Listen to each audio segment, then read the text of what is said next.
I'm Jeremiah McKinnon. This is NEC News Today. Here now are the top cannabis news stories from around New England for the second week of December 2022. This week, issues with debit card readers became a major issue for dispensaries across New England, and particularly in Massachusetts. The system that allowed dispensaries to accept debit cards is no longer working, forcing businesses to ask customers to pay with cash instead. On December 2nd, a handful of Massachusetts dispensaries began notifying their customers that their debit systems no longer worked. Cashless ATM systems that allowed customers to pay directly using their debit card at the point of sale are now under scrutiny. To avoid having the transaction flagged by banks, cannabis businesses would use the system to categorize debit purchases as ATM withdrawals. According to reporting from Bloomberg, one of the largest processors of ATM transactions has pulled the plug, no longer letting businesses use the workaround. The move is difficult for consumers, who enjoy the flexibility and ease of being able to pay with their debit card. Not all cannabis businesses are affected by the recent development. Although some dispensaries have not experienced disruptions and continue to accept debit cards, the number of businesses experiencing an interruption in service is growing daily. For more information on this developing story, please visit necnewstoday.com. Blue River, the company that popularized the word terp, has 4 new solventless cannabis concentrate products that are available for the first time in New England. Their website describes these products as connoisseur-level super concentrates that are now available at a limited number of dispensaries in Massachusetts. This is Blue River's first drop of their signature Flan, Terone, and Fresh Press products in New England. Flan is described as the pinnacle of solventless extracts and designed to be the loudest dab on the table, with its high terpene levels and strong euphoric effect. This drop includes root beer kush and Grapetella Flan in 1 gram and 2 gram increments. Blue River's Fresh Press promises to give connoisseurs a garden-fresh, farm-to-table experience through lab-grade ice water extraction standards, advanced mechanical separation techniques, and cold room curing methods. This drop features grams of GMO Fresh Press. Jelly carts are premium vape carts that combine Blue River's live rosin, cannabis-derived terpenes, and fully active THC for a high-potency and tasty vape experience. Half-gram jelly carts of grape galette and Pepe Le Mints are featured in this drop. For more information about this new product release, please visit necnewstoday.com. This week, because of the new product drop from Blue River, I decided to try their Grapetella Flan, which recently dropped as part of their new product release. The Grapetella Flan is one of the most flavorful concentrates I've ever experienced. It tastes like grape on another level, and the hit is extremely potent. For the full review, including photos, please visit necnewstoday.com. This episode of NEC News Today is brought to you by CBD Please, the first CBD store east of the Mississippi, and your local resource for reasonably priced, lab-tested cannabis extracts. CBD Please was founded in 2014 by Bill Downing, who's been a leader in Massachusetts cannabis law reform since 1990. CBD Please offers everything from premium quality organic hemp buds to extracts, tinctures, and many other cannabinoids. Visit cbdplease.com for more information. Rhode Island has eliminated its $50 registration fee to become a medical marijuana patient. Rhode Island is taking steps to make sure medical marijuana remains available to patients after the launch of recreational cannabis sales.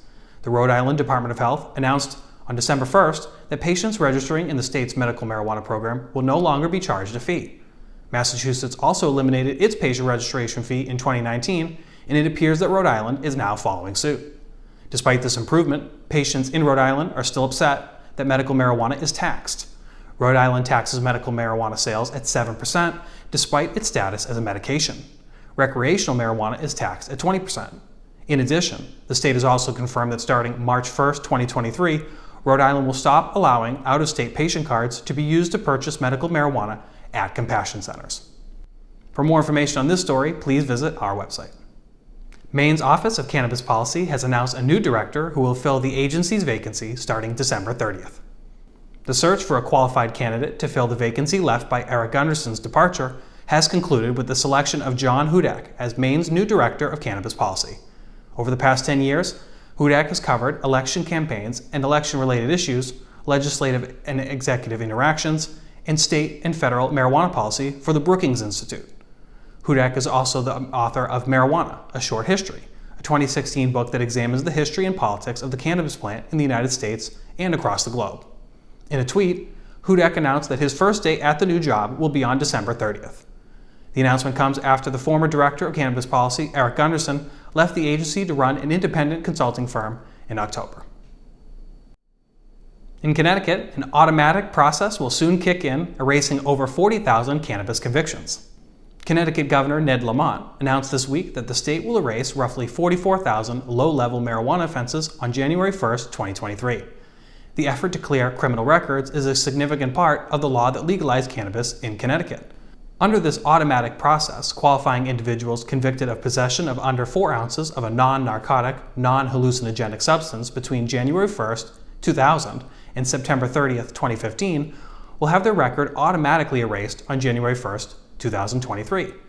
Convictions before the year 2000 and after October 1, 2015 can also be erased, but require an individual to file a petition in Superior Court. Once a record is erased, the conviction will no longer hinder an individual's ability to secure a job, housing, or education. The announcement comes 2 months after President Joe Biden pardoned federal convictions for simple marijuana possession. In Massachusetts, the state is announcing new rules that allow certain pesticides to be used on cannabis. The Massachusetts Agency in Control of Regulating Pesticides is finally giving marijuana growers and hemp farmers some insight into the future of pesticide use on cannabis. John Hudak, Commissioner of the Massachusetts Department of Agricultural Resources, otherwise known as MDAR, released a memo announcing changes to the state's policy regarding pesticide use for both hemp and marijuana. The new policy allows cultivators to use certain pesticides as long as they meet 7 specific requirements. MDAR even created a flowchart to help growers understand if a pesticide is allowed for use on cannabis. The pesticide must first be registered with the EPA and the state of Massachusetts.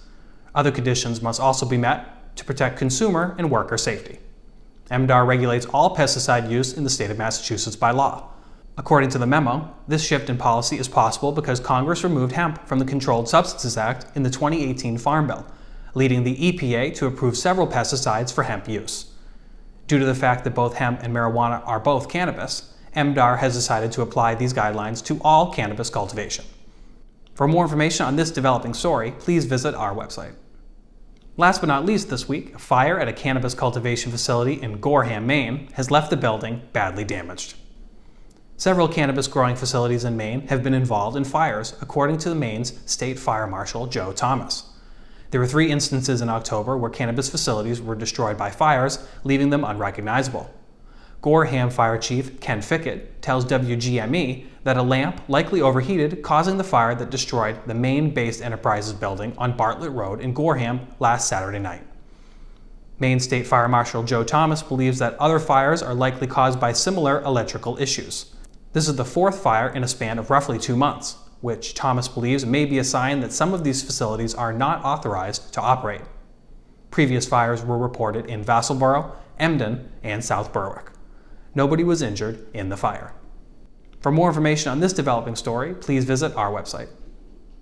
For the absolute latest New England cannabis news, head on over to necnewstoday.com and follow us on all your favorite social media platforms. If you're enjoying the show, be sure to like this video.